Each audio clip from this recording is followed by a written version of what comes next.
নমস্কার বন্ধুরা, অপুর রান্নাবাটি চ্যানেলে আপনাদের স্বাগতম। এই হালকা শীতের আমেজ নিতে আমি নিয়ে এসে গেছি একটা চিকেনের রেসিপি নিয়ে। দেখুন, প্রথমেই দেখে দিচ্ছি বন্ধুরা কী বানিয়েছি। তন্দুর ওভেন ছাড়া কিভাবে চিকেন তন্দুরি বাড়িতেই বানিয়ে নেওয়া যায় সহজ পদ্ধতিতে, ঘরোয়াভাবে। যেভাবে আমি বানিয়েছি আপনাদের সঙ্গে শেয়ার করলাম, দেখে নিন বন্ধুরা। এতটা সফট হবে আর জুসি হবে, চিকেন একদম নরম আর খুব সুন্দর খেতে হয়েছিল বন্ধুরা। কিভাবে বানিয়ে নিয়েছি একবার দেখে নিন। দেখে ভালো লাগলে ফলো শেয়ার করতে ভুলবেন না। আসুন, প্রথমে আমি চিকেন নিয়ে নিয়েছি ওই 550 গ্রাম মতো, লেগ পিস নিয়েছি আর কিছুটা পরিমাণ হাড়ের মাংস আর সলিড পিসও নিয়েছি। দেখুন, একটু কাট করে নেব যাতে মশলাটা ভালো করে ভিতরে ঢোকে। চিকেনের গায়ে গায়ে ছুরির সাহায্যে কাট করে নেব। বন্ধুরা, এই শীতের সন্ধ্যেবেলা একবার এইভাবে বানিয়ে দেখতে পারেন, খুবই ভালো লাগবে। বাড়িতেও সহজ পদ্ধতিতে বানানো যায়। এবার চিকেনে কাট লাগাবার পর চিকেনের উপরে একটু সাদা তেল দিয়ে নেব। সাদা তেল দিয়ে এবার দিয়ে দেব লেবুর রস, আধখানা লেবুর রস দিয়ে দেব। দেখুন বন্ধুরা, খুবই ভালো লাগে এই চিকেনের তন্দুরিটা খেতে। তার সঙ্গে একটু ধনেপাতার চাটনি হবে, খুবই ভালো লাগে। এবার দেখুন, আধখানা লেবুর রস দেওয়ার পর দিয়ে দিলাম কাশ্মীরি লঙ্কার গুঁড়ো। ওই 2 চামচ মতো কাশ্মীরি লঙ্কার গুঁড়ো দিতে হবে যাতে কালারটা খুব সুন্দর হয়। আমি যেহেতু ফুড কালার ইউজ করছি না, সেই জন্য কাশ্মীরি লঙ্কার গুঁড়োটাই দিয়েছি। এবার দিয়ে দেব হচ্ছে লবণ 1 চামচ। দেখুন, 1 চামচ লবণ দেওয়ার পর দিয়ে দেব হাফ চামচ মতো গোলমরিচের গুঁড়ো দিয়ে ভালো করে, দেখুন, ভালো করে মাখিয়ে নেব। দেখুন, একটা একটা করে চিকেন হাতে নিয়ে নিয়ে ভালোভাবে মশলাটা মাখিয়ে নিতে হবে যাতে মশলাটা ভালোভাবে ভিতরে ঢুকে যায়, তবেই টেস্ট লাগবে বন্ধুরা। দেখুন, সমস্তটা একভাবে বানিয়ে নিয়ে রেখে দেবো 10 মিনিটের জন্য। তারপর আরেকটা মশলা রেডি করে নেব। ধনে গুঁড়ো, জিরে গুঁড়ো, লঙ্কার গুঁড়ো, হলুদ গুঁড়ো, গোলমরিচ, লবণ আর হচ্ছে তন্দুরি মশলা দিয়ে আর একটু আদা, রসুন আর কাঁচা লঙ্কার পেস্ট রেডি করে রেখেছিলাম।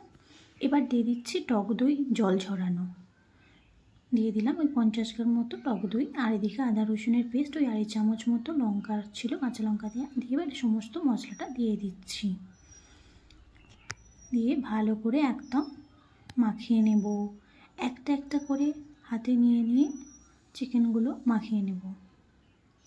খুব ভালো করে মাখাতে হবে বন্ধুরা, তবেই চিকেনের ভিতরে মশলাটা যাবে আর টেস্টও দ্বিগুণ বেড়ে যাবে। আপনারা কীভাবে বানান অবশ্যই আমাকে জানাবেন। আমি বাড়িতে যেভাবে বানাই সহজ পদ্ধতিতে, ঘরোয়া পদ্ধতিতে, তন্দুরি ওভেন ছাড়া গ্যাসের ওভেনে কীভাবে বানাচ্ছি সেটাই দেখাতে চাইছি।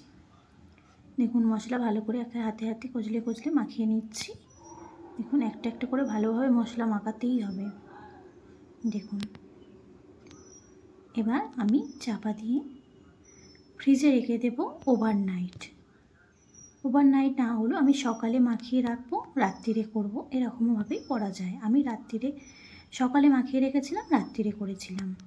দেখুন, এবার একটা ফ্রাইং প্যান নিয়ে নিয়েছি, ওর মধ্যে সাদা তেল দিয়ে দিয়েছি। দিয়ে দেব একটা বড় চামচে 1 চামচ মতো বাটার। দেখুন, তেল গরম হয়ে গেলে বাটারটা দিয়ে দেব, বাটারও গলে গেছে। এবার আমি একটা চিকেনের পিস ওই তেলের মধ্যে দিতে থাকবো। এখন ফ্লেমটা পুরো হাই রাখতে হবে, নাহলে জল ছেড়ে দেবে, ভালো ভাজা হবে না।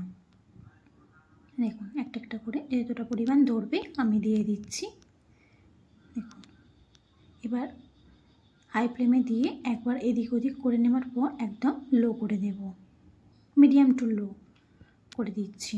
দিয়ে একটা চিমটির সাহায্যে, দেখুন এতই মাংসটা নরম হয়ে গেছে, চিমটি লাগতে না লাগতেই খুলে বেরিয়ে আসছে। দেখুন, এইভাবে উল্টে দেবো চিমটির সাহায্যে। এতটা সফট হয়ে গেছে না, চিমটিতেই ধরা যাচ্ছে না।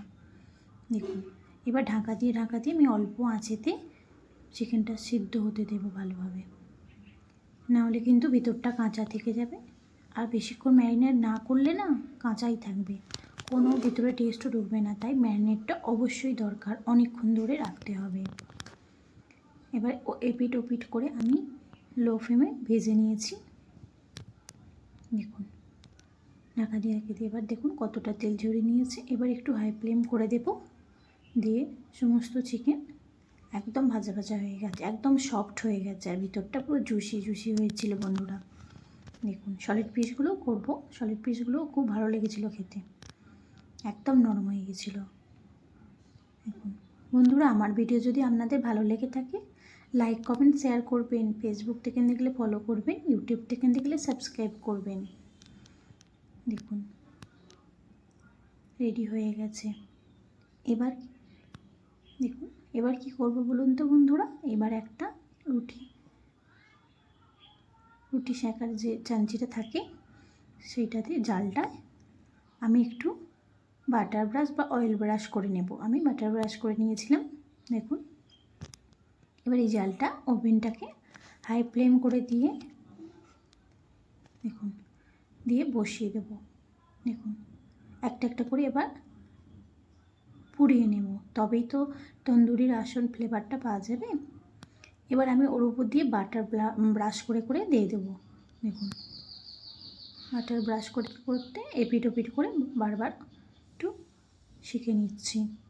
দেখুন এতটাই চিকেনটা নরম হয়ে গেছে। এবার দেখুন একটু পোড়া পোড়া ভাবও এসে গেছে। এই অবস্থায় উল্টে নিচ্ছি, দিয়ে এবার রেডি হয়ে যাবে। আবার উল্টো দিকেও ব্রাশ দিয়ে বাটারটা দিয়ে দিলাম, দিয়ে দেখুন এগুলো সম্পূর্ণ রেডি হয়ে গেছে। একইভাবে আমি সলিড পিসগুলোও করে নেব। দেখুন এবার অন্যদিকে আমি একটু কাঠকয়লা পোড়াতে দিয়েছিলাম, সেই কাঠকয়লাটা আমি একটা বাটিতে বসিয়ে তার মধ্যে 1 চামচ ঘি দিয়ে দেবো, দিয়ে এবার চিকেনগুলো সাজিয়ে দিয়ে এক ফ্রাইং প্যানেতে আমি ঢাকা দিয়ে দেব, দিয়ে তারপরে দেখুন একটা স্মোকি ফ্লেভার আসবে, সেইটা খুব খেতে ভালো লাগে। বন্ধুরা কেমন হয়েছে অবশ্যই জানাবেন।